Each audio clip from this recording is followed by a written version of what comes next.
What is going on, everyone? And welcome to a special episode of Into the Void, Ozzy Osbourne Tribute. Tonight, we have a true legend joining us, one of the most influential bassists and songwriters in rock history.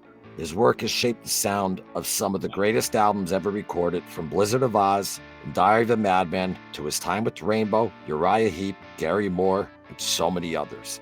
His playing, his writing, and his stories are woven into the fabric of rock and metal itself. It's an absolute honor to welcome a man whose bass lines defined an era and whose contributions helped build the very foundation of Ozzy Osbourne's solo career. The one and only Bob Daisley. Bob, thank you so much for being here. It's truly a privilege to have you on the show. Well, that was a nice introduction. Thank you. I'm glad you like that because I worked on that all day. Thank you. Oh, yeah, that was a nice greeting. Thank you. A nice welcome. Well, I really appreciate that. And I also appreciate you taking the time, though, to speak with me this evening. Yeah. You do know that the first two albums that we did, it was a band called the Blizzard of Ozz. Yeah, that's what I was going to... People refer to it as Ozzy Osbourne's solo records. They weren't solo records. They were records done by a band called the Blizzard of Ozz. Well, we're going to get into that. And Randy and Lee and I were adamant about that, to have a band name. Yeah, and we're going to absolutely, though, get into that. And, what I really want to jump back into, Bob, is there's an interesting, story, though, that I caught, though, that, you happen, though, to run into Ozzy into a bar, correct? Well, yeah, it was a gig. I was with a mate of mine in London, and he was sort of like an older brother or uncle sort of figure to me, a close friend of the family, almost like a family member. And it was after I'd come out of Rainbow, and his name was Pete Mills, and he said to me, well, you've got to put yourself about, son. You've got to get out. And so I said, all right, well, there's a show on tonight with a band called Girl, and they're a Jet Records band. Well, I'd been with Jet Records with Widowmaker. So I said, well, go up there and have a look. So I went up there, and there was some of the members of Jet Records are up there in support of this band called Girl.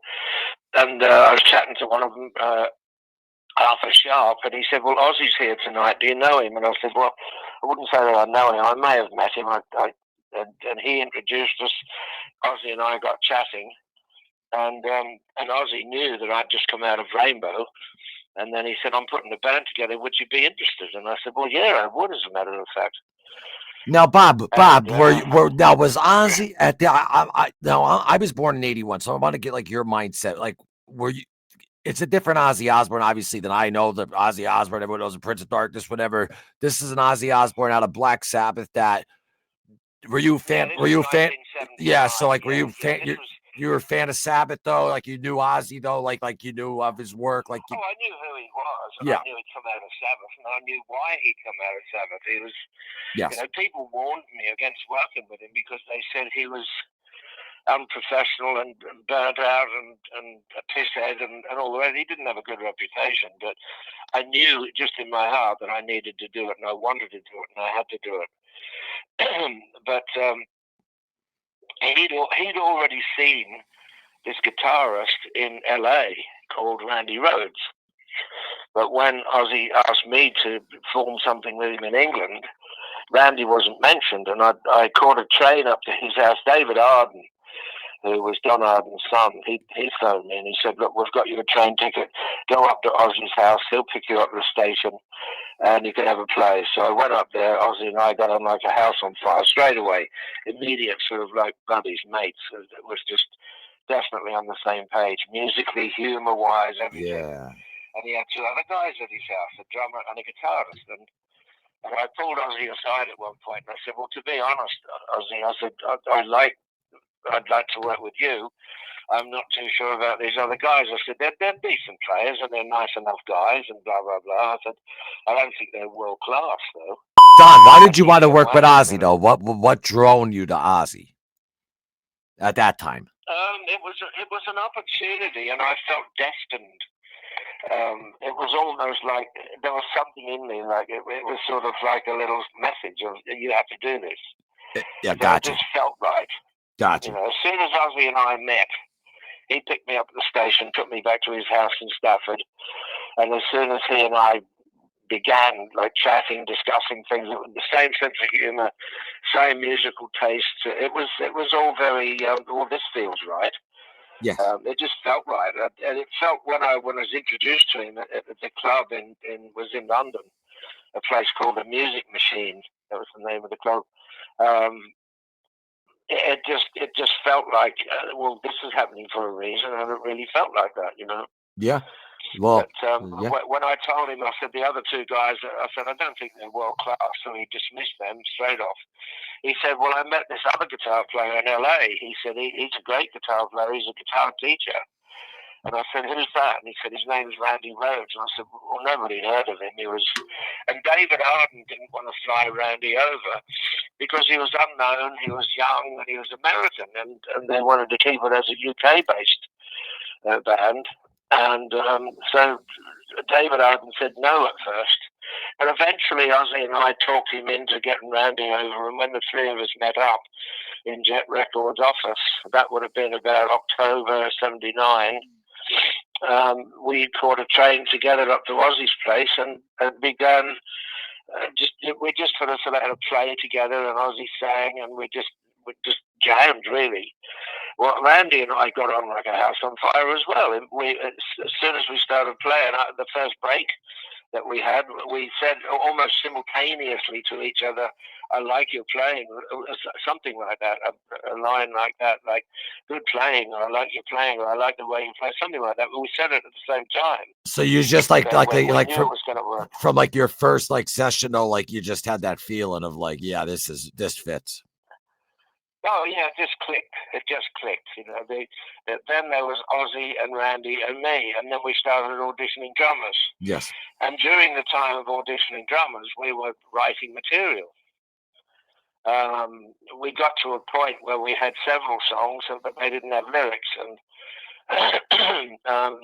Randy didn't really write lyrics, and Ozzy wasn't a lyricist. Yeah, Geezer was. Yes. So we wanted to keep the band self-sufficient and not get outsiders. So I said, well, look, I'll write the lyrics. So I ended up writing all the lyrics for all the songs.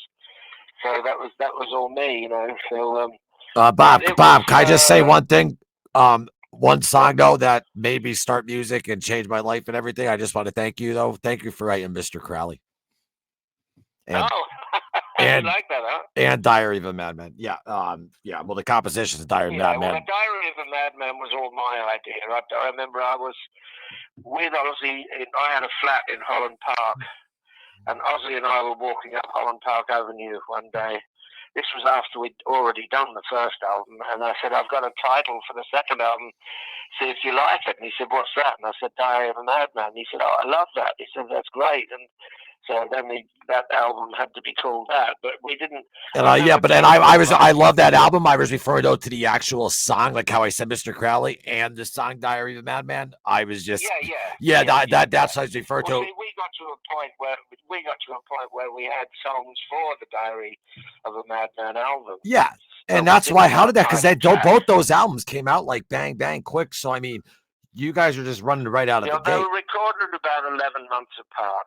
People say, oh, they were recorded together. No, they weren't. The first album was recorded, I think we started it on the 22nd of March.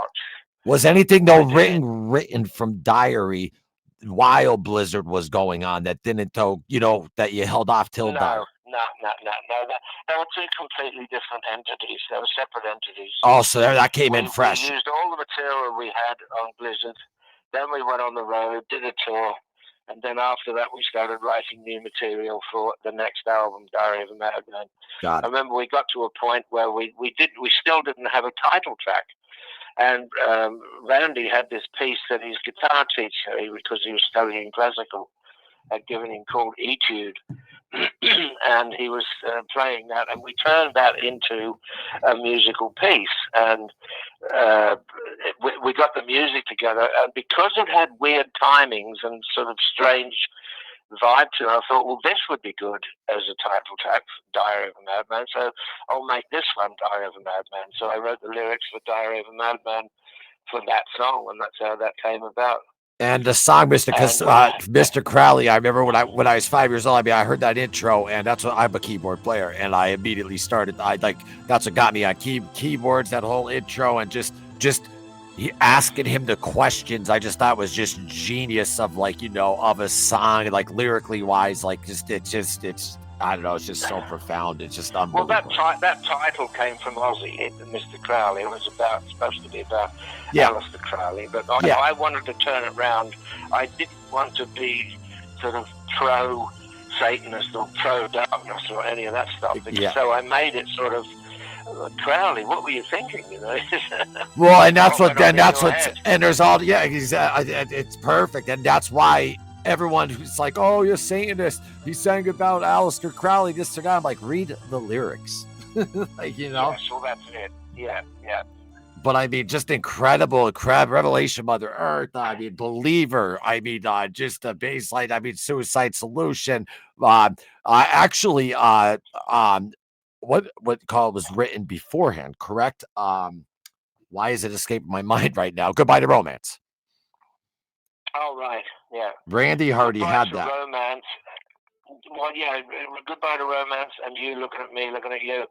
They were two of the first songs that we actually started to put together as the three of us before we got Lee, because we were auditioning drummers, and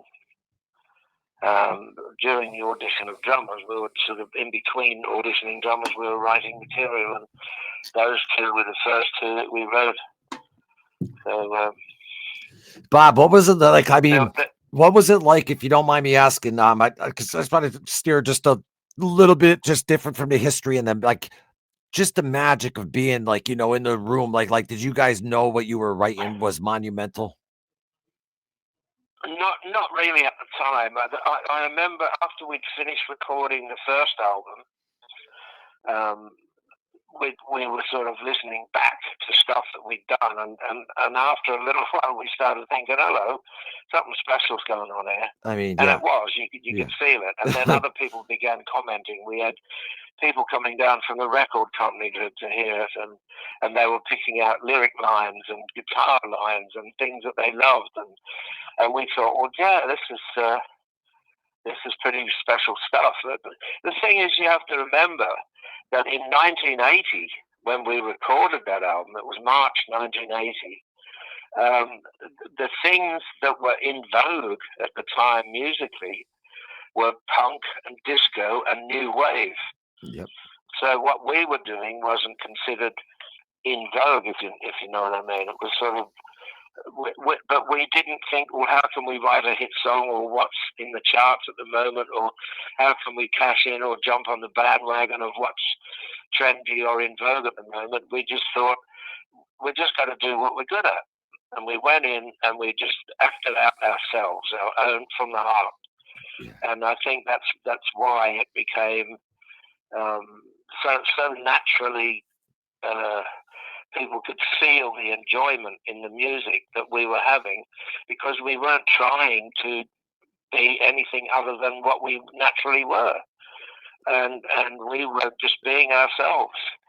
Randy was a fantastic rock guitarist, but he had classical training, and he had classical influences, blues influences, and it's the same with Ozzy. He had this voice that became very, very recognizable. It was like a trademark voice. Yeah, Ozzy doesn't get enough credit, though, for, if you listen to the end of Symptom of the Universe, when he's like singing with his soul, when it gets into that little jazz funk session at the end there, like his blues, like singing when he's screaming at the end. It's the end of Symptom of the Universe. It's just, it's mind blowing. Like he's singing, like, he actually has soul, like blues. You could tell they all came from a blues background. Yeah, that's right. Well, so many of the artists that we all loved were blues orientated or blues influenced. Yeah. We all loved Zeppelin. We all loved Hendrix. We all loved the early Jeff Beck group. We all love Cream. You know, Yeah, they're all but well, good, Sabbath nice before bands. Sabbath, yeah, but Sabbath before Sabbath, the Earth, Polka Talk, they were then him and Geezer had the rare breed, so they were just doing the blues, like just constantly, Yeah, So yeah, yeah. he had And that. even Led Zeppelin at the time were huge, and they were blues orientated as well. Yeah, no, 100%, 100%, Mm-hmm. and so now you guys, But Ozzy's vocal melodies were very important. uh, It's like yeah. Randy and I would put the music together, and we'd have song ideas, and Ozzy would just come in and sing whatever came into his head as a melody and phrasing, and then I would write lyrics to a tape of him doing that. Now Zach But his Wilde would. melodies were always strong. Now Zach Wilde though would always say something like, "Oh, so I think it was 9 out of 10 or 9 out of 10." Like when Ozzy would come in with his like a melody, would it pretty much be like the first one he came up with was pretty much that? That's it. Well, I mean, of course, you got to almost shape it definitely, up a bit, but you know, yeah, of course, yeah. polish it and grind it down. When Ozzy first heard what we'd done with Diary of a Madman, he hadn't been there the day that we were working that up. It was just me and Randy and Lee. Yeah. Well, Lee had an idea for a vocal melody for it because he was a good singer too, Lee, and he had the mic on the drum kit, and he was singing a rough idea of a vocal melody where it would fall and where it would go and stop and all the rest of it. So, but when Ozzy came back the next day and we said we've got an idea for the title track, Diary of a Madman, and we played it to him, but he didn't like it. He said, "Who the fuck do you think I am, Frank Zappa?" Wait, about the title track. He didn't get it. He didn't understand it because it had weird timings and strained, which was why I thought that it would make a really good title track, Diary of a Madman, because it had the weird timings and the chord patterns and parts. It was perfect for that. It's one of the most. Yeah. Go ahead. Eventually, Lee showed him. He said, "Look, the vocal will go here. It will go like this." And once he got it, he understood it, and then he liked it. But at first, he didn't like it, and he didn't want to do it. Well, yeah, and the progressions of that songs and everything, the timing with the like you were saying and everything like that, it is definitely a different beast though to what he was like used to in the past, without a doubt. Well, that's right. Yeah. Weird timings and weird chord structures, and it was ideal for a song to be called "The Diary of a Madman." Oh my God! Yeah.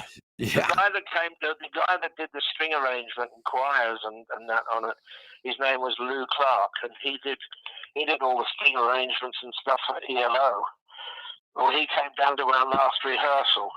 It was at Jumbo Sound in London, and Lou Clark came down, and when we played in Diary of a Madman, I gave him a tape of Carmina Burana, which was the music we used to come on stage to. That was my idea as well, by Carl Orff, this piece called Carmina Burana. And I just gave Lou Clark a tape of Carmina Burana, and I said, "For Diary of a Madman, just think Carmina Burana." And that's what he did. And that's why Diary of a Madman sounds like it does, because of the influence of Carmina Burana with the choirs and the strings and that. Yeah, but I mean, was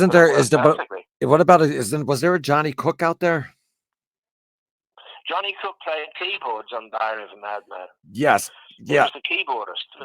Don Airey didn't play on Diary of a Madman. Yeah. Don Airey did. He was like a guest keyboard player that played on some tracks of the first album.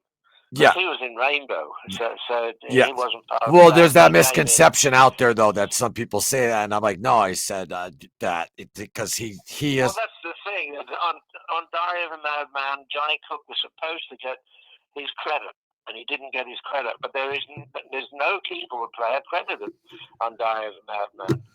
So, but people assume that because Don Airey played and been credited on the first album, that it's him on the second album, but it's not. It's Johnny Cook.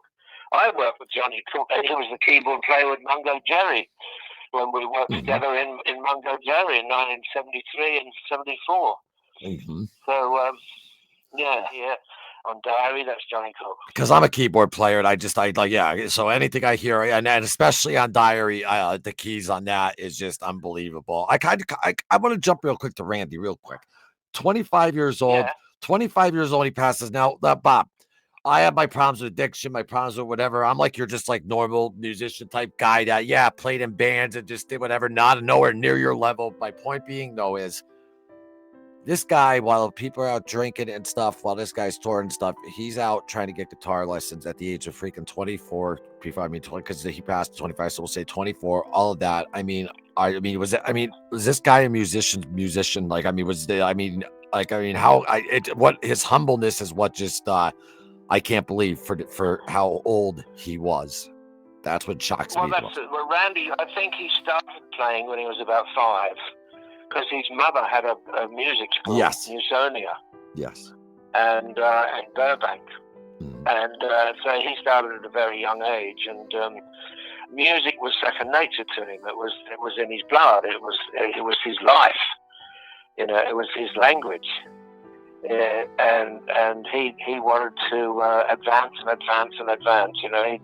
He'd had lessons as a child, and then he began to research, and then he began to seek out other higher grades of teachers and tutors.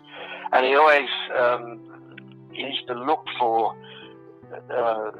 high up teachers to teach him further. And he was always looking further and further and further. And that was his whole thing, to get better and better and better.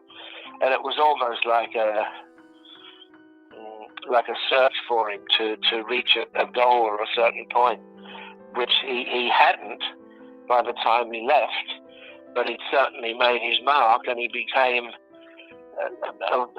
you could see him advancing just in the time that I worked with him. It's like Randy was regarded as a great player even in Quiet Riot, but after Quiet Riot, when it was just me and Ozzy and Randy, I could see him developing. And once we got Lee, who was the final piece of the puzzle, and we began to do that album, we all brought out the best in each other. So it was a matter of the whole is much greater than just the sum of the parts, if you know what I mean. And that's an old saying, but it's so true. The overall band was so much greater than just the individual parts. Yes. And because we were all bringing out the best in each other, it was just a sort of a magical thing that happened, and it was destined to happen, fated to happen. It was meant to happen. And I'm sure glad that it did, and I'm a lot of us are. And proud to have been a part of it. I could speak on millions of people. We're very, very happy that happened. And what I was bringing up about Randy was, usually when someone gets to that status of okay, I'm a rock star, and especially back in the 80s and this and that, he didn't have that though. Like, that's what I mean. Like, with that ego, he was still, even though he could have been, multi rock star, whatever, he still wanted to keep learning and learning and learning. And it's just, that's just always amazed me about him at that age. Like, cause I look back at myself. Well, that was his life. He was born into it, and that was part of his life, part of his blood, part of his existence. Yeah. He was who he was. It wasn't like he was choosing. It was just, it was born into him, and he was a really special player. Yeah. Wonderful player. Yeah. Wonderful writer. And once we started working together, we could feel it ourselves. We're bringing out the best in each other. And it was. Did you ever tell the story when you first heard him? Because we always hear with, Ozzy's like, I'm out of my mind, drunk, and all this stuff, blah, blah, blah. But when you first heard Randy plug in? Oh, yeah. Well, Ozzy had heard Randy in LA when he was drunk, and he said, "You've got the gig." But then he went back to England, and he had these other two guys when I went up there. Yeah, but I'm saying, when Randy plugged in, yes, go ahead. Well, let me finish. Go ahead. When I went up to Ozzy's place, and he had these other two guys, Randy wasn't even mentioned until I said, "These two guys aren't going to work out." And he said, "Well, I saw this other guy in LA, his name's Randy Rose," and I said, "Well, let's get him over." Well, eventually, David Arden agreed to flying Randy over. He came over. We caught a train up to Stafford together. Randy, Ozzy, and I did. We jumped on a train, went up to Ozzy's place. The first time that we played together, Randy and I looked at each other and said the same thing. I like your playing, or good playing, or something like that. We both recognized in each other that, well, yes, this is going to work, and we sort of, I suppose, impressed each other. Not impressed, but we just knew that it was going to work. I guess my question, and you did say that earlier when you're like, hey, this is definitely going to work, but like, you played with a lot of greats. I mean, from Richie to, you've been around the block. You knew right away, though, this kid absolutely was special. Oh, yeah, for sure. Yeah, well, that was it. The last guitarist that I worked with was Richie Blackmore. Yeah. So it wasn't like, so Randy, I didn't fall over backwards and start thinking, wow, yeah, who's this kid? It's like, it was just another great guitar player. I thought, well, another one, it was like that. Because, I'd worked with a few good ones already. Yeah, I'd say so. Randy did have a special thing. He really did have a special thing. And the more we worked together, the more his special qualities seemed to be exposed. And the more obvious it became that there's something special going on here. And what was it about you, though, Bob, though, that, drew you so much, though, to music and made you want to be a bass player? I started out on guitar when I was, I think I was 12, and we had a door-to-door salesman came around to the houses knocking on doors and asking if there were anyone in the household that wanted to learn an instrument. And my mum encouraged me. She said, well, why don't you try guitar? And she said, if you don't like it and you want to give up, I won't make you do it, but at least try. So I tried. I turned 13, and then I started guitar the next week. And I was doing that for about a year or 15 months, just learning the basic rudiments of music and playing guitar and guitar chords and little melodies and things like that. And then one week, the teacher that had the guitar class, he put on a little band just to show us the various roles in a band, like a rhythm player, a lead player, a drummer, and a bass player. Well, that was, I think, probably one of the first times I'd seen in the flesh an electric bass. And as soon as he started playing, I thought, wow, I love that. It was just the warmth and the strength and the backbone and the rhythm and the whole vibe of this instrument, this electric bass. I thought, that's what I want to do. I want to do that. And so I told my mom, and she said, okay, you can leave the guitar lessons and carry on with bass. And she got me a bass and an amp, and I used to wear out my sister's records learning parts. This was back in '64. Yeah. So I was only a kid, but that was it. Once I got my teeth into bass, I didn't really want to do anything else. I just fell in love with the instrument. And then about 6 weeks after I decided to play bass, I saw the Beatles live. And I sat in front of Paul McCartney and watched them. I thought, wow, that was life-changing. It really was. Yeah. No, I know. He was a good bass player, Paul McCartney. Yeah, no. I mean, I absolutely. And I just, I'm like ear to ear smiling too, like just thinking of like, you're talking about all this, and then I'm just thinking like of your like, your resume. I mean, like we were talking though, like, about Richie, obviously, Ozzy, like it's just Randy, like all the guys that you came through. I mean, you were on Bark at the Moon, like with Jake.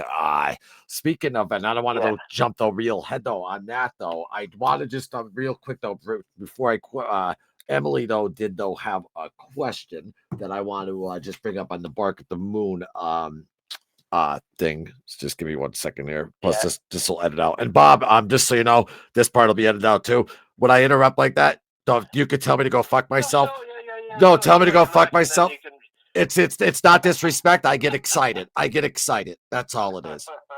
So I apologize. No, you can ask whatever you like, and if you don't like what you hear later, I love it. You want to edit bits out or whatever. This is incredible. Sure. This is incredible, Bob. You have no like this is this is unbelievable. But hold on, I just want to get to her question because I definitely don't promised her question. Where the hell is it? Okay, here we go. Um, I wanted to get my question out there in case I'm busy till Bobby said hello from 84. Okay, well, where's your question at? Right here. Okay. Wait, I emailed my question. Okay, here we go. Bob is, who played what roles there. Okay. Hey Bob, this question comes from Emily, Victrola lady. Yeah. From the Bark at the Moon days, would Bob Daisley know who played what roles during the making of Bark at the Moon video? The band members played various roles. Like meaning like, like the werewolf stuff like that. Like, was that all Oz? Do you know Oh, any? well, yeah. I think after that we had lawsuits against some leakers, like I did, and Yeah, I yeah, think there might be some changes in some of the films and in photographs and things like that where they took us out and yeah, removed us. Like the back cover of the album, Blizzard of Ozz, there was photographs of the band, and they've changed things, or little film clips that have changed things. But originally, the film clip of Bark at the Moon, obviously it was Ozzy done up in all his wolf gear, and Don Airy and we had white coats on. We were supposed to be doctors. right. Struggling with Ozzy as he turned into a werewolf. Struggling with Ozzy as he turned into a werewolf. I don't know if Jake did anything other than play and mime to his playing. Probably. I don't know if Tommy honestly. I know Don Airy and I were the two doctors that were sort of handling Ozzy turning into a werewolf was in a madhouse. I think it was actually a real madhouse. I think that place that we filmed it in. Well, yes, actually had been an asylum. it absolutely has, and that is what the question I was just going to say was. Did they have any difficulties in the studio? I heard the location they recorded the video at was spooky, according to Ozzy. And that's what she said. That she said that it was, in some type of asylum, though. And I could have. It was closed down, but it had been an asylum in its earlier times, and it had closed down, and it was kind of weird and spooky, and it would have been a good set for a horror film or whatever, but it definitely had some vibe. Emily goes, where was the abandoned? She goes, where was the abandoned Victorian era asylum they filmed Bark at the Moon video located in England? According to Ozzy, it was creepy. So do you know where it was? Where it was? Oh, God. Yeah, she said it was in England somewhere. Yeah, it was. It wasn't that far out of London. Okay. It was sort of. I'm just trying to think. I can't think of the name of the place, but it wasn't that far out of London. I mean, that's already 35 years ago, Bob. I mean, that's a long time ago already. Yes. Oh, it's longer. It's longer. Wait, am I all 80? I'm 84, 94. Oh, yeah. What am I top 45? I'm 45. Yeah, because I was born in 81. Yeah, a lot longer by 10 some years. So, yeah, they're a little bit outside of London, though. Yeah. 42, 43 years ago or something. Yeah. Yeah. So then, yeah. So, yeah, she wanted, though, to ask, though, those questions. So thank you, though, very much, though, Emily, though, for asking those questions. So going, though, back, though, Don, to when you're playing, though, with Ozzy and, obviously here, I had images like ready, like you just mentioned, like images of like you, Lee, and I see like you and Ozzy laughing. I see Randy, all that type of stuff, that photo shoot and all that type of stuff. Yeah, you guys know are supposed to be though. Like what happened though with the I'm not talking out of turn with Tommy Aldridge or anyone though like that. I just they just happened though to be though the ones that ended up though being though on the actual album. What happened there? Well, when we did Bark at the Moon, obviously Lee had gone and Randy had been killed. That third album was meant to have Randy on it. Yeah, no, yeah. No, I'm talking about. No. You know what? I should have answered. I apologize. I should have answered that as not from back in those days. I should have answered that more from like current to like what happened. Because of there. What do you mean? Because there was some like writing credits and stuff like that, and there was some. It just seems like there was some stuff. Oh, all songs written by Ozzy Osbourne did. Well, yeah, and I'm not though trying to. This isn't me trying to knock Ozzy or whatever, but I like I like to get to the truth, and that's why I brought though. Yeah, well, for a start, that's not the truth. well, no, that's why I said that's why. Well, that's why I brought that. What I brought up was I think you thought I meant like right then in the '80s or whatever, but I know about the album Diary getting re-recorded. Obviously, I know all about that type of stuff though. But I know I'm talking on the phone right now with the man that was there and wrote it. So, but there's you guys been through that war, and I didn't want to bring it up and to try to I'm not trying to bring up any bad vibes or whatever, but it's kind of hard though not to at times, because I mean some people, let's say people are new and they're listening to this, and if they look at the album and they don't sit there like, well, where's, you know what I mean? Yes, I know exactly what you mean. And that it was a complicated situation at the time, and you see, after the original band, when Randy had been killed and Lee had gone, that they wanted to get Ozzy and Sharon kept on pulling me aside and asking me to agree with them to get rid of Lee and replace him with Tommy Aldridge, and I never would. I would never agree to that. And so in the end, they got rid of us both, and then they asked me back 6 weeks later to do the third album. Well, that third album was planned to be done in 1982 with Randy, Tommy Aldridge on drums, Ozzy, me, and Randy, and whoever was going to be on keyboards. But obviously in March '82, Randy was killed, so that third album was put on the back burner.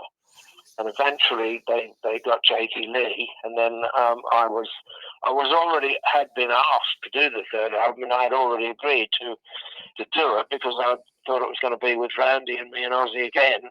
But because Randy had been killed, they had J.T. Lee lined up, and Jake and I began writing stuff together. He had lots of ideas already for song ideas, and he and I turned them into songs.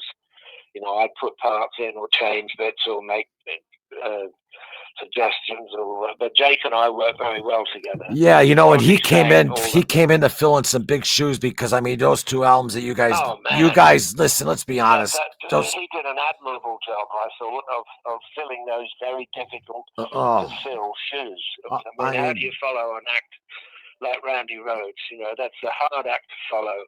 But Jake was just Jake. He didn't try to be Randy. And those two albums, Bob, I mean, they're freaking mental. Blizzard and Diary. Oh, yeah, he did a great job. Yeah. Like, I didn't play on The Ultimate Sin, but I wrote the stuff with Jake for the music, and then Ozzy asked me to write all the lyrics for the album, so I did that. Yeah. And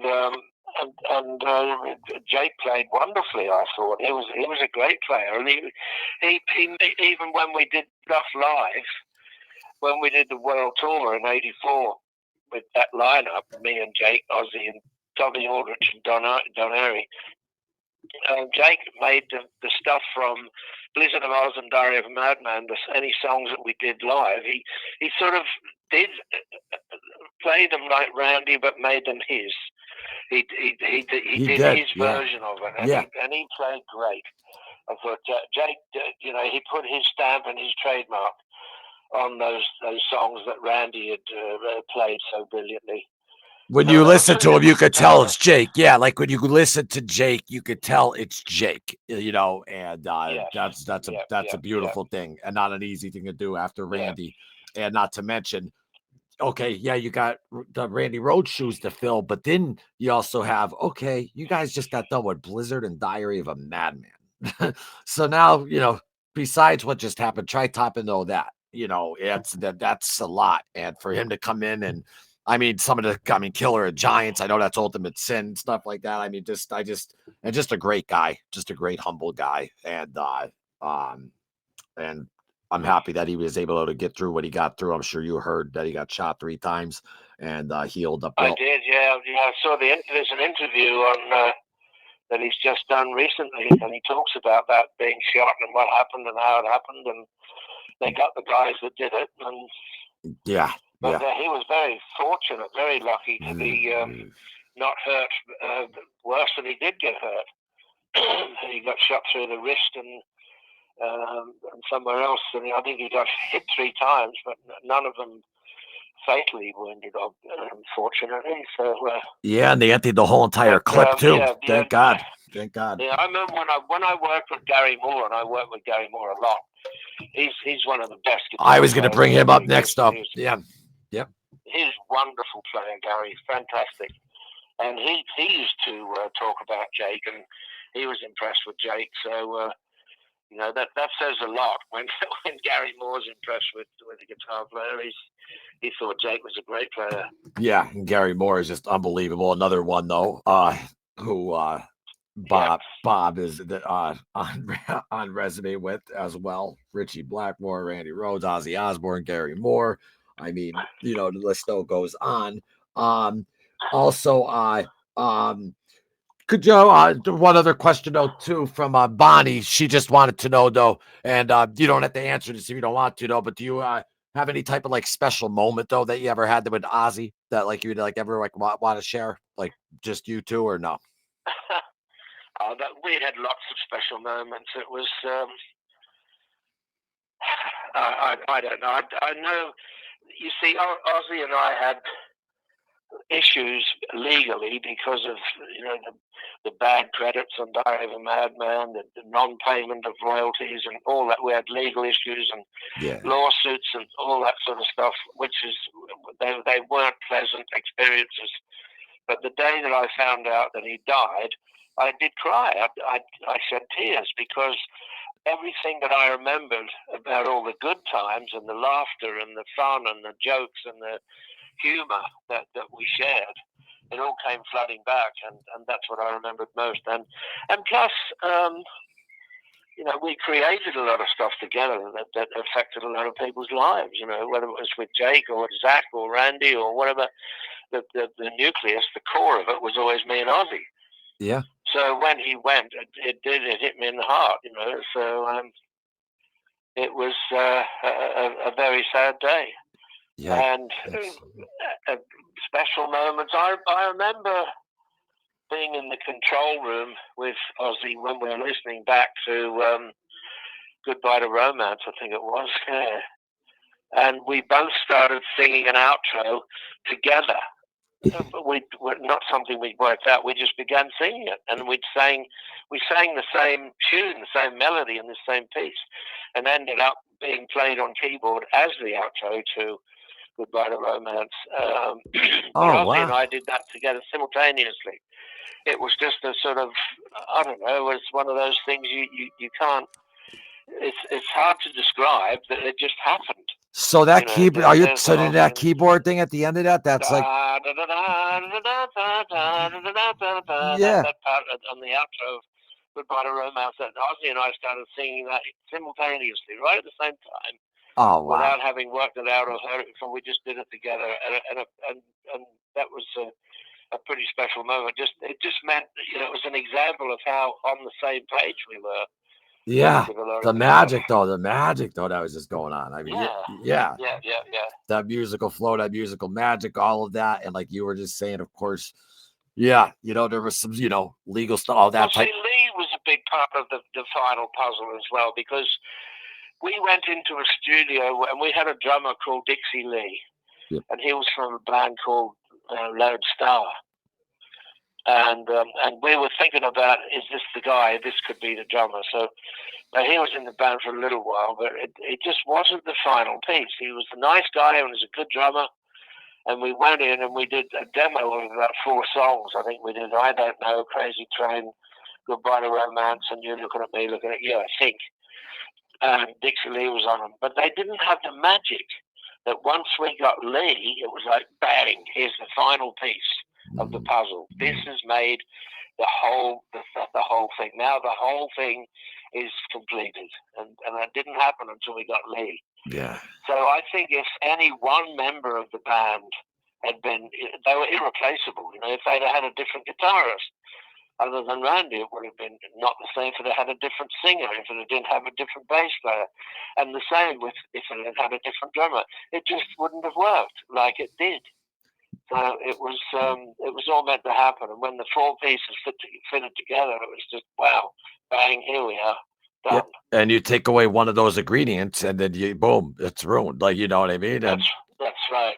you know, and then you get Lee proven right there. Once Lee came in, bang, right then and there. You knew right then and there. I remember as soon as he started playing, he had a tape, a demo tape that we'd made. He had a copy of it just to learn the ideas of the songs.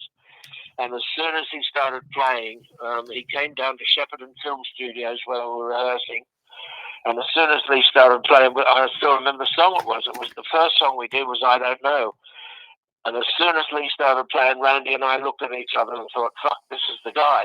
Because we'd gone to about 40 drummers and he was the last one to audition. And we were thinking, thank fuck for that, because this is the guy. It was perfect. Randy was all excited. Well, we have our band completed. We have our band completed. It was great. But as soon as Lee started playing, we knew straight away. Oh, here he is. This is the guy. Yeah, 100%. Well, you just know right then and there, though, right then and there. And then and now Bob, you played all the way to I believe almost No More Tears, correct? Yes. Yeah, I didn't play on The Ultimate Sin. Yes. But I wrote for it. I co-wrote the music with Jake, and I wrote all the lyrics for all the songs. Yes. The Ultimate Sin, but I didn't play on it. Got it. And then so then nothing and I I think No More Tears was the last album that I did. Got it. So the bass line and all that, is that you? Yeah. It came from Michael Inez. Yeah. Michael Inez was the bass player that he had, but they were in the studio doing the album, or started the album, and Ozzy wasn't happy with. Michael Inez was a good player. Michael Inez was a lovely guy, a really nice guy. He was. He used to come into the studio where I was recording, sort of doing his job, and he was always nice and always respectful, and he was a lovely guy. But Ozzy wasn't happy with the way that album was sounding, so I got the phone call and he said, "Look, can you come and play on this album?" So I went in and played on the album, and that worked. But Michael Inez was a nice guy. He's a good player. Yeah. But but he was very respectful too. He could have been resentful of somebody coming in and doing what he was originally there for, but he used to come in and it was always very pleasant and very respectful and nice, and he was a good guy. Yeah, no, absolutely. And you and Ozzy, back in those days, obviously, you guys obviously had some great, that's what a lot of people were asking. Obviously special moments. I know what, unfortunately what had to happen down the line, but if you take all that away, just being in the room with him, working with him, could you give us just some type of feeling of that? Was Ozzy Osbourne, was he a musician? And I don't mean musician by playing an instrument though, but was he I believe he is, from the melodies that he comes up with, and just, like we were talking before, the blues and stuff like that, and just stuff that he comes up with. But you were in the rooms with them, Bob. you could explain them the best. Well, his melodies I always thought were very strong and were an integral part of the song, an important part of the song. Yes. And as much of writing the song as anything. Yeah. His melodies usually came after the music had been put together. But it didn't matter. That was what instigated or influenced his melodies. But nevertheless, they were good melodies and very musical. So yes, he didn't have any formal training or anything, but he had a natural musical ability. Yes. And that came out in those melodies, and he and I worked very well together with his melodies and me writing lyrics to them, and it was always pleasant and nice and creative. We got on great. We used to laugh so much too, because we had a similar sense of humor, and there were always funny things going on and funny things being said and done. What blows So my nice mind times. too, what blows my mind though is with the whole Diary of a Madman thing, like, and Sharon did a brilliant job of, like, giving him, that the image, the Prince of Diary, all that type of stuff that, so, the marketing aspect of it all and all that. But like it's interesting hearing that, like, he was like, nah, like, he wasn't though down though with that though at first though, Diary of a Madman and all that, and all that type of stuff. It's very interesting though to hear. Well, was he Well, was I it the think song? he Was it the really song felt or the he. title? Was it the song or the title? Like was it a, were we, because I'm trying to remember. Were you talking about just the song with the chord changes and all that, and that, time changes? It's not Yeah, the, that's the song, the title track of Diary of a yeah, Madman. Yeah. but was there something though with Diary of a Madman itself that he wasn't like, even the title or something, or did I hear that wrong? Well, I don't know what you mean. I thought when I asked you earlier about it, I thought that when we first brought up Diary of a Madman. I can't remember if it was the song or if it was like just the title, like let's name this album Diary of a Madman, and you said something like Ozzy didn't like that. Or were you saying Ozzy Oh didn't no, that was the song, the the song? actual This song. okay, so he liked that. The chord structure and the weird timings and Got everything. it. Got it. He Okay. wasn't there the day we did it, so when it was put together and he heard it for the first time, he didn't like it. He said, "I can't sing over that. Who do you think I am, Frank fucking Zappa?" Well, think about it too, though. Lee showed him where the vocal would go, and Yeah, and I will did what so he did though. Like he ended up though being able to come out, because I'm going to tell you something though, because I played a song on piano, and like when I'm just trying to think of what would I sing over this thing, and it obviously comes natural to my head from hearing it so many times, but just that riff that didn't like, and just how he goes along though with it, I just think is well, Lee came up with the initial vocal melody and for the parts where Diary the vocals would of the flop for Madman. Diary of a Yeah. Madman for the song. Okay, so are you talking so for like those what the melodies right there? Okay, so right then and there, and The then melody and a the sick vocal in melody and the mind and phrasing. spirit, the mirror tells me lies. Dun, dun, dun, Yeah, dun. well, that was all my lyrics. Yeah.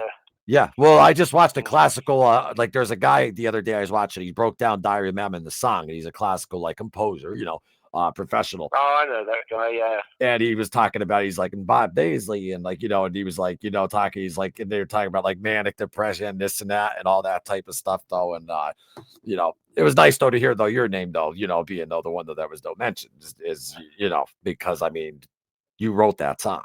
I mean, that. Well, how many people think Rudy Sarzo played on that album? I don't know, but those erroneous credits are still there after all these years. I mean, that should be changed. Well, yeah, and I'm not going to BS you. I'm a straight shoot. Rudy Sarzo and Tommy Aldridge didn't play a note or a beat on that album. Yeah, no, and I listen. I understand where you're coming from 100% there. That's all between, I mean, your guy, and I understand. I mean, I don't understand because I wasn't there, but I mean, I'm saying I could see though where the frustrations come in there. I mean, yeah, especially when you're hearing, I mean, this music though, like that's just so monumental and stuff. But I mean, at least deep down, though, that you wrote it. It's you, and co-produced it, and I didn't get my production credit either. Okay, can I ask you this though? Do you I co-produced that album, Diary of a Madman. There's a lot of ideas I put into that and the songs on that album. And yet when it says production, it says produced by Max Norman, Ozzy Osbourne, and Randy Rhoads. I don't get a mention. Now, do you think that not trying to get into the whole business aspect of it though, but do you really think though that was really like more Ozzy Osbourne's doing? He would have had a hand in it. Nothing got put out without him okaying it. It was a bit of a stab in the back. It was. I don't know. I think he was pretty messed up at the time, and I don't mean just alcohol and drugs and stuff like that. I mean his life was disrupted. When his family broke up and he ended up with Sharon and all that stuff, it put him through an awful lot of heartache and upheaval. Yeah. And so it was a sad time for him. I know it was. Yeah, and it wasn't that around the time too, like, I heard, like, right after Sabbath, like, his father just passed too, and he was taking it real hard, and they said he was, Yeah, he was close to his dad, and yeah, that affected him a lot. And I remember when we were first putting the band together, when we were still auditioning drummers, and it was only Ozzy, me, and Randy, and he was saying how hard it was for him to be going through this thing with Sabbath after being booted out, that he felt like that he was going through a divorce. He said, I've been with them for 11 years, and now I'm not with them anymore. He said, and he was going through some pretty awful times. his father just And died, I was trying to help him as much as I could by encouraging him not to drink during the daytime and to come out with me jogging. And because, some days he'd be drunk and asleep in front of the fire by early afternoon. And it wasn't productive for him, and he was going through a tough time. I understood that, but it wasn't helping our situation for him to be like that. Yeah. So I did all I could to encourage him to get himself together, and physically and mentally and emotionally. Yeah. And I think I did help him in some ways. Yeah. No, absolutely. And because Mm. that was I always heard that was a tough time though. We always just hear about the firing and all that, but that was right around when his father though died. And I mean you were there, I mean, all the way back. So it's not like you're like, yeah, you just this is for Ozzy. I mean, you've been around, and just I mean, even all the way, even though back to even like those days. I mean, like that's real friend stuff though. Like, just looking out for him, trying, even though he's good, you understand what he's going through, you genuinely care for the guy. And you guys had a real friendship. Yeah, it wasn't just professional, like you had a real friendship. I cared for him as a person. Yes. And I cared for the band and what we were doing, because I knew it would put him back on his feet. And I thought, we're not going to be able to get back on our feet, or he's not going to get back on his feet, if we don't get serious about this band and start pulling it together and concentrate and stop sort of wallowing, because he was sort of, in a lot of ways, wallowing in his misery, and that, which is understandable. Yeah, yeah. But it wasn't very creative. So I think what I did was help him to become more creative and get back on his feet, and that's it was very important. Yeah. Well, you leave people like that isolating too long, who knows what could happen. So by just checking in and just being there for him, speaks volumes alone. So absolutely. Yeah. Absolutely, 100%. So then, and then another question though that I had though for you though was with Don Arden though. You ever meet Don Arden? Oh yeah. Well, he was manager of the band. Well, yeah, with Jet Records and all that. Yeah. Well, yeah. No, I know. Well, I was obviously I'd be a little sarcastic. Ever meet Don Arden? That's just the way I talk. But my well, John Arden managed Widowmaker when I was at Widowmaker in 75, 76, and 77. He was the manager of that band as well, and the record company, Jet Records. So, yep. Yes, I had plenty of dealings with Don Arden. Yep, and also too. So then, what happened there then with the whole Ozzy situation though was, I'm just trying to, because you read snippets. I heard some interviews from certain places and stuff like that though. But so then, what Sharon then broke off though from her father and then managed Ozzy when he went. Well, what happened was David Arden was managing the band. The Blizzard of Ozz was being managed by David Arden. That was Sharon's brother, Don Arden's son. Yep. And then David's wife had a baby prematurely. And so because he had to bail out for a while and take care of his family issues, Sharon was brought in to do this sort of day-to-day stuff with the Blizzard of Ozz. And she came on the road with us as tour coordinator. That's all she was, tour coordinator. And that's got the credit in the program that I have one of them. And this is prior to her and Ozzy's relationship, yes. Yeah. Well, that's when the relationship really started, while we were on the road. Mm-hmm. She came on the road with us, and their thing started up then. Got it. So and it continued and got deeper and deeper, and I mean, we didn't get involved in that, and it was their business, what they did. Yeah. I was just curious on the whole changeover on the on the managerial front though, and then where she ended up though just. Well, eventually, well, obviously, Ozzy and Sharon got married in 1982. And I think by 83, she bought the rights to Ozzy's catalogue and everything to do with him from her father in 83. And then they owned everything, and she was full-on manager by then. Yeah. And were you still talking to like were you ever mates like with like Iommi, Geezer, any of those guys? Well, I did a Black Sabbath album. Well, no, I know that. I'm saying though, way back though, like back in like when they were doing in the 70s. I should have reworded that. How do you mean? What? No, meaning though, like when like Ozzy was with Sabbath and like Iommi and all that. Like, were you? Oh no, I didn't really have much to do with them then. When he was still with Sabbath. Okay. I think I was on the bill with them at one point, but nothing really, anything to do with them. Yeah, and then didn't know, but then no, I know you played with them. No, yeah, in '86 I did the seventh album. Yeah, the Eternal Idol. Yeah, absolutely. No, I was just curious though, because I mean, you were right there from the days though when Oz was right at the end of it and stuff like that. I just wasn't sure if you you like you said, you might have been an opening act or whatever.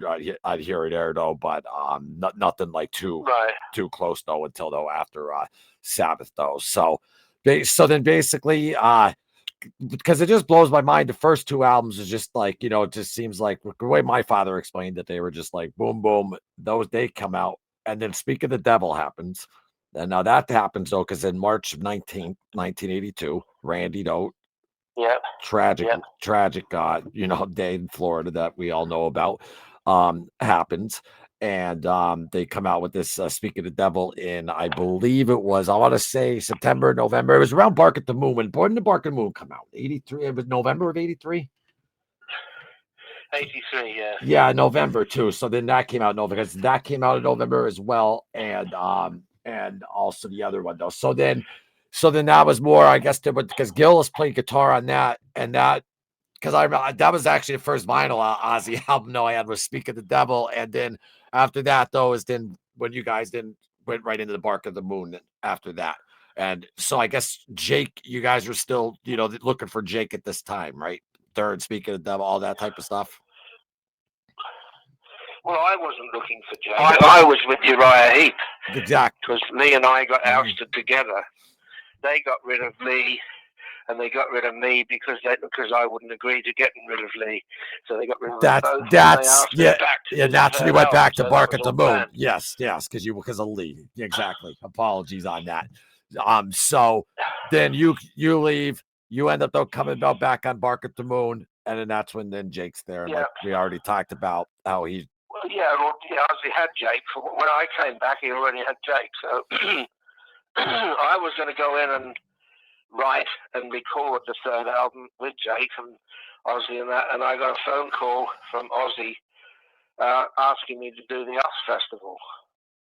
Because he had a bass player, Don Costa, but he'd had a fallout with Don Costa and Punskin or something, and Don Costa was out of the band. And then Ozzy he phones me up and he says, "Can you do the Ozz Festival?"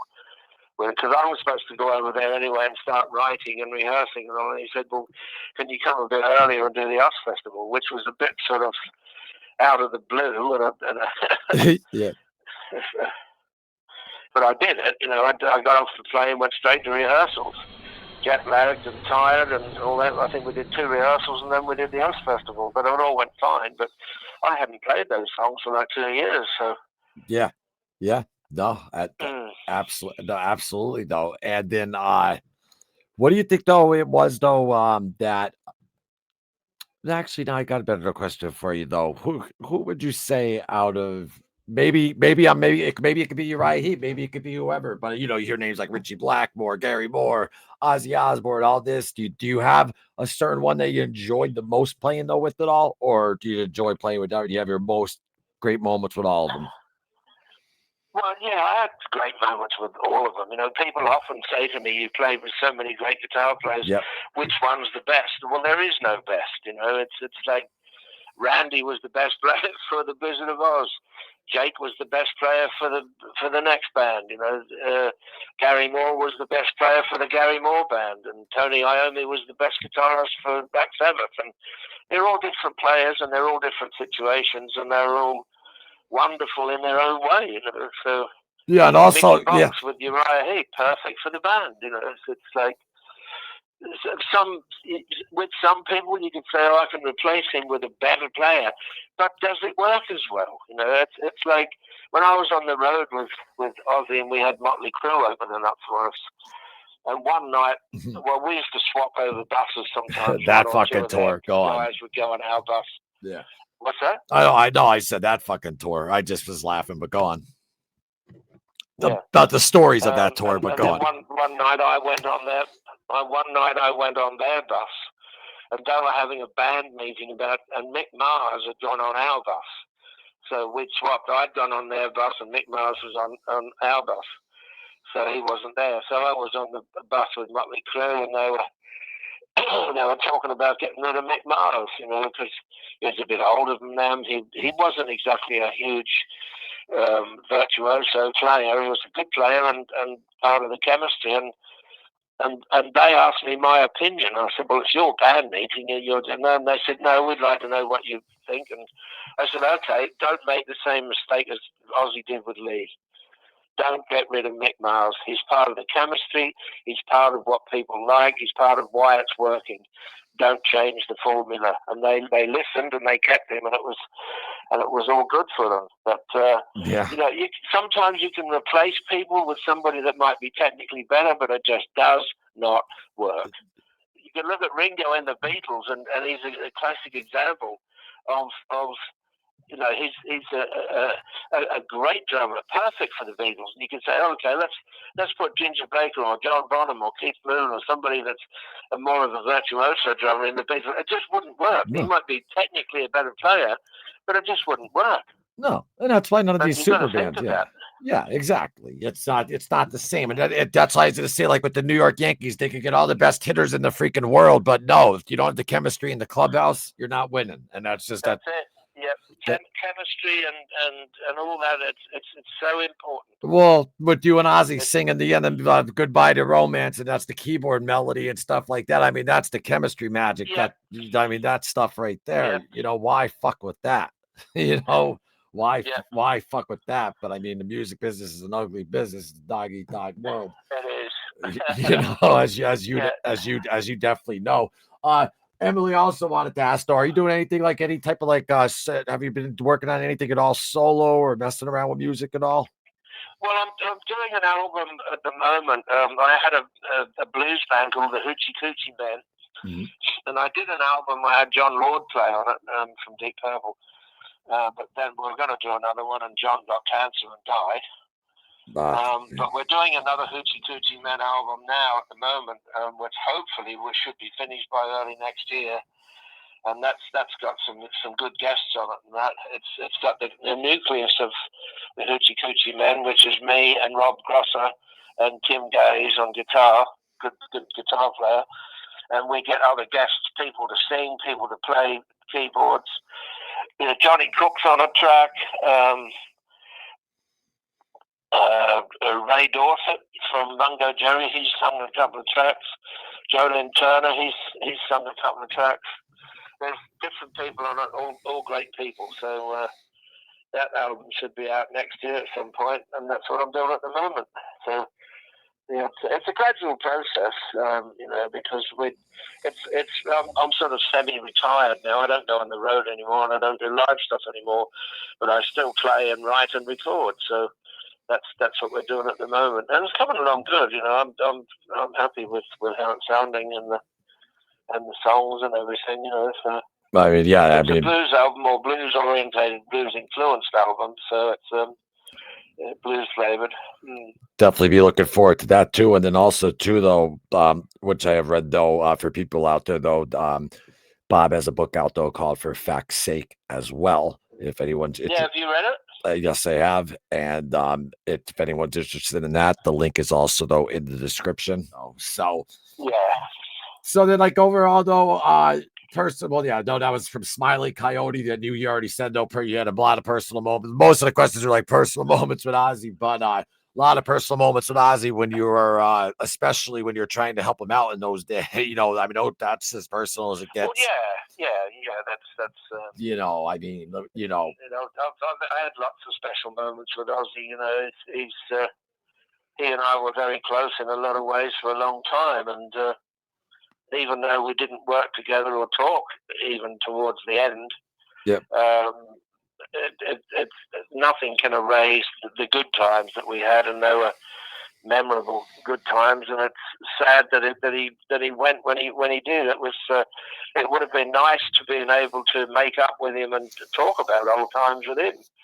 But it wasn't to be, and he's gone. And but no doubt that I'll see him over there sooner or later. Well, us fans, though, especially I remember when Back in the Beginning came out, I was just like, it would have been great though to see you guys though, or just like everyone get, it was good to see at least Jake. I saw Jake there and stuff, but would have been great though to see all you guys though. And I mean, the man that I'm speaking to right now is the man, Blizzard of Ozz, Diary of a Madman, Bark at the Moon, Lyrics Ultimate Sin. Well, that whole empire, their whole empire and everything was built on those first two albums, really.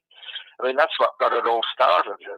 Blizzard of Ozz and Diary of a Madman. I mean, that's it. Albums, yeah. I mean, they should have had the band name on both of them, the Blizzard of Ozz, because the band was called the Blizzard of Ozz. As I was saying, those first two albums, they were, that's what the whole empire was built on. But you see, what happened was we wanted a band name, the Blizzard of Ozz. So what the record company did was put Ozzy Osbourne in big writing and underneath Blizzard of Ozz, which made it look like an Ozzy Osbourne solo record called the Blizzard of Ozz. And then by the time the second album, Diary of a Madman, came out, they got rid of me and Lee and just called it an Ozzy solo record. Randy would have been really pissed off about that.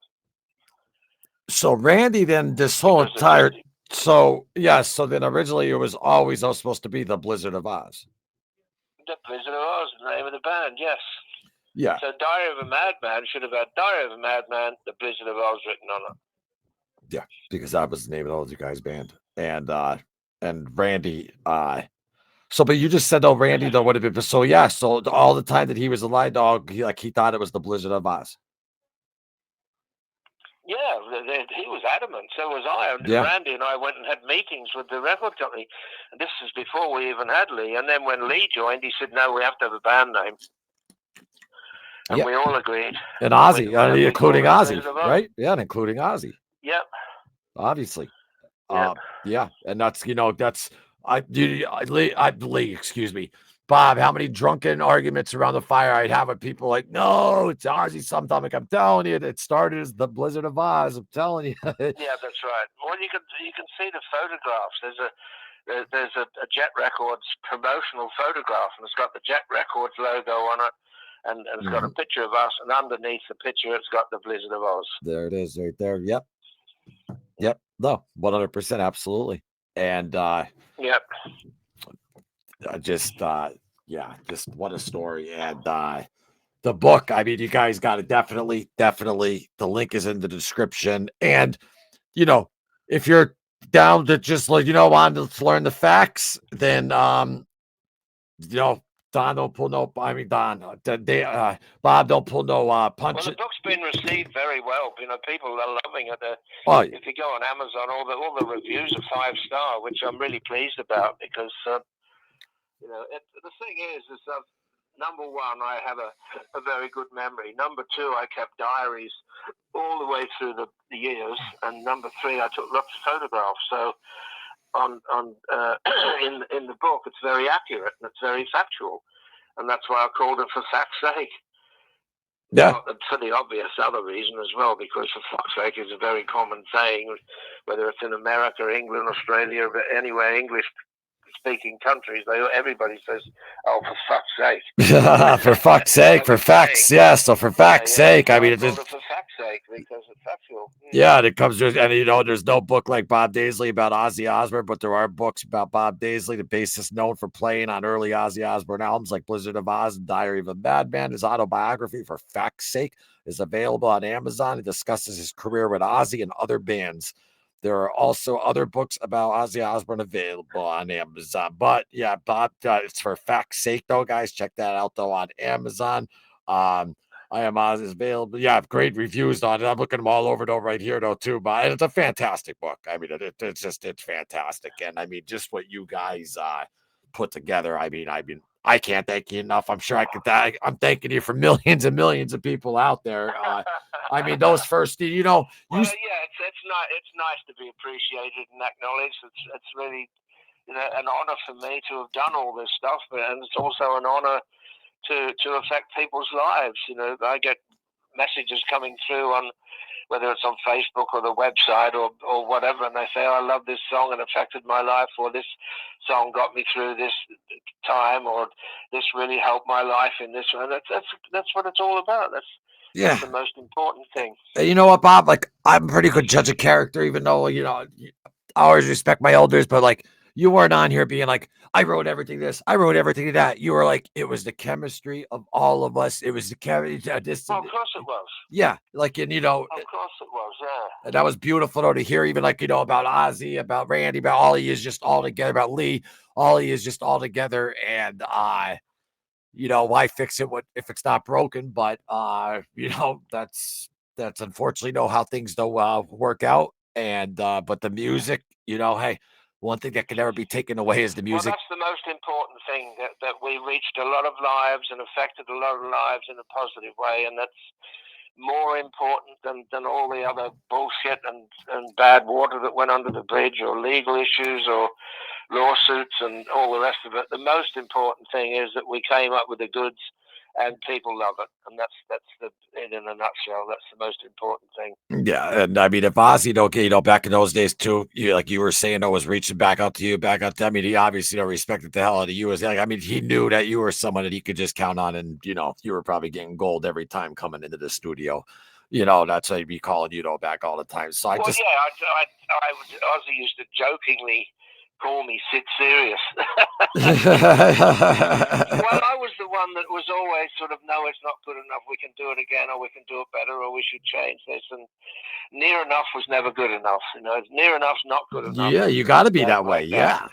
Yeah, I was always a perfectionist of get it as good as it can possibly be, and he trusted you. And yeah. I mean, he trusted you, obviously, 100%. And believe, I mean, it's sad. He's gone. He just left us in July. But I mean, I'm sure, I mean, deep down there, even though there was bad blood that happened, illegal and all that, I'm sure the man still had love for you. I know you have love for him and the music that you created together. All of you, Lee, Randy. Yeah, that's the most important thing. Apart from anything else, is what we did together and how it affected people in a positive way, and that's the most important thing. Yes. That's beautiful, Bob. And I mean, I just really, really, really again want to thank you though for the time.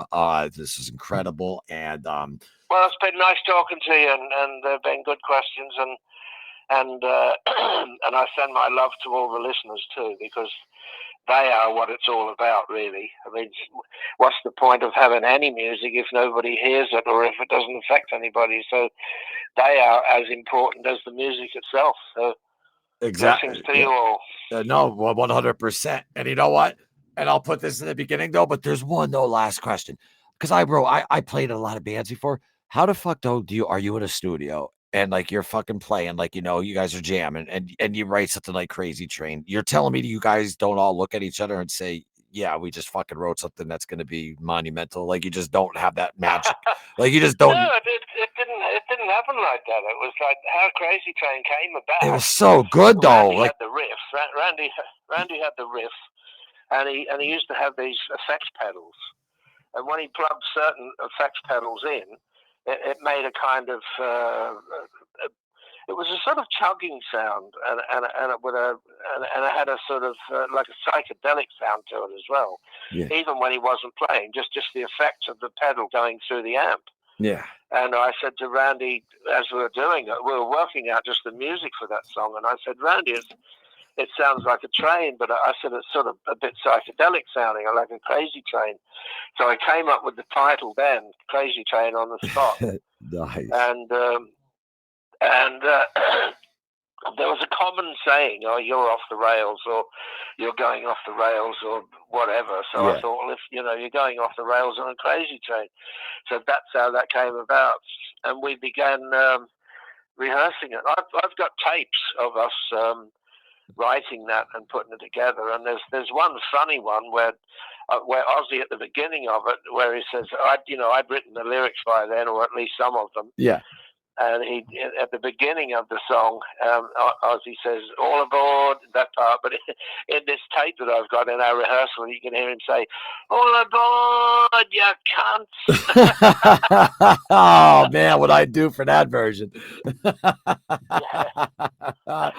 Oh, that's great. I'm sorry, I have to ask. It's my favorite, though. Do you remember, though, at all, like the day, like how you guys broke down, like when you Mr. Crowley, like just talking about that at all? Like, could you say anything about that song? It's so good, Bob. It's so good. I didn't want to be promoting darkness or anything negative or anything satanic. But it is dark. It's dark. Well, I just made it about Crowley. What were you thinking?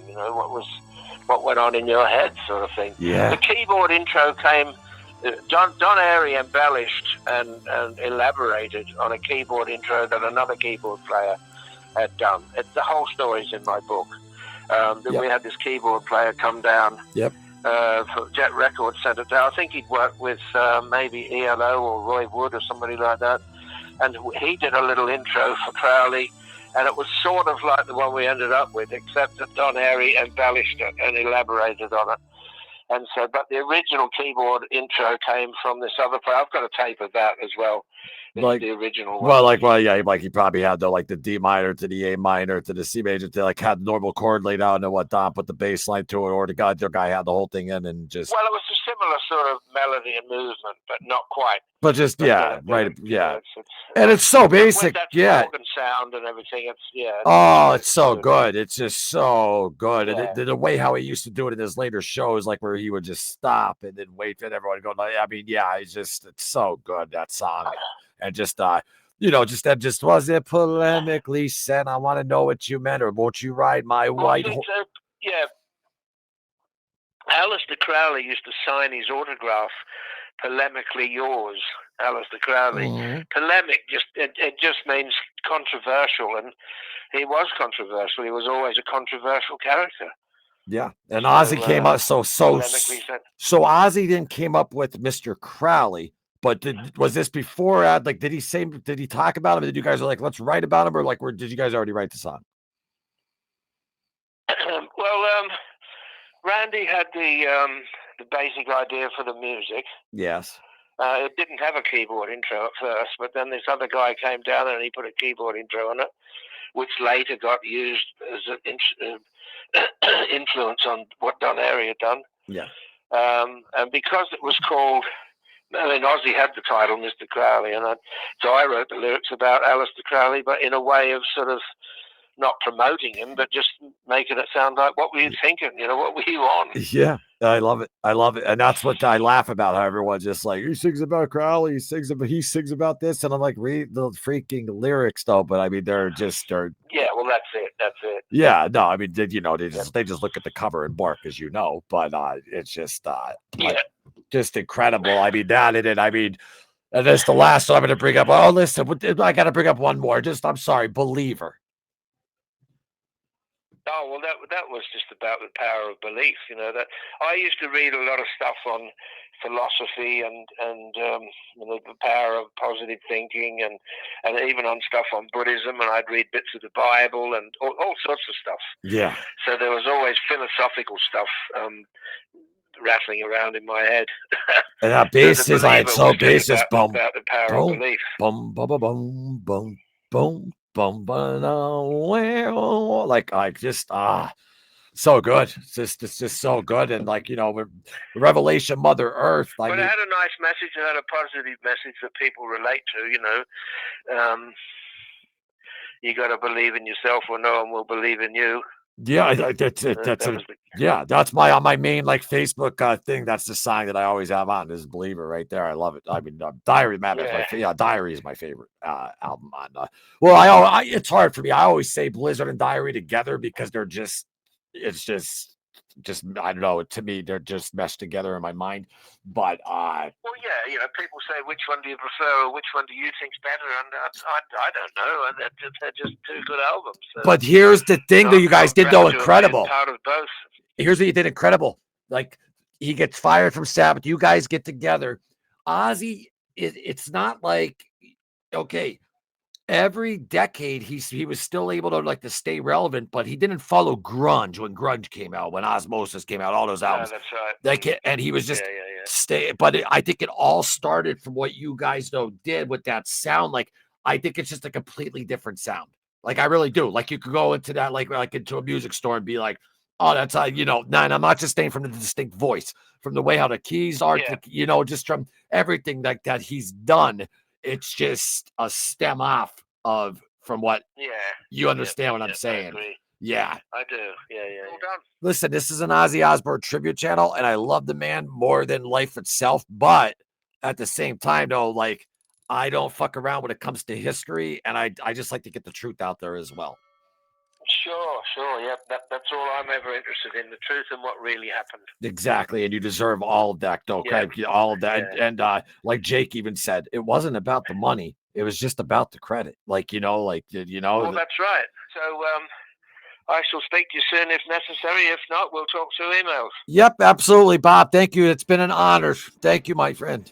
Okay, well, I'm glad you got what you needed, and we'll probably talk again at another time anyway. Yeah, I'll let you know too, though, when this drops, though, man. I think you're gonna like it if you ever have the time to watch it. No, of course I will. Yeah, send it to me. I'll watch it for sure. All right, Bob. Thank you so much. You got my number. I got yours. Thank you so much. Okay, mate. Take it easy, and we'll hook up again. You got it, Bob. Take care. Okay, mate. All the best. Cheers. Bye-bye. Cheers. That was Bob Daisley, folks. Bass player, co-producer, co-songwriter for Ozzy Osbourne, for when they were originally called the Blizzard of Ozz, and then it got changed over to Ozzy Osbourne, as we all don't know it. But I just really want to thank Mr. Bob Daisley again for giving me the time and for answering the questions. I hope I got to our listeners' questions. Emily, I hope I got to yours. And with everyone else with the personal moment questions, Bonnie and everyone though like that, I'm pretty sure that you heard everything that he was saying though in there. And I hope you guys really, and ladies, really enjoyed this. Bob does them old school. He does them, you know, over the phone, no type interviews, which is great because I always wanted to, makes it easier for me to just have images going over. But what an honor. Mr. Bob Daisley, thank you so much. Subscribe to Into the Void Ozzy Osbourne Tribute, and we'll see you next time on Into the Void. Good night, everyone.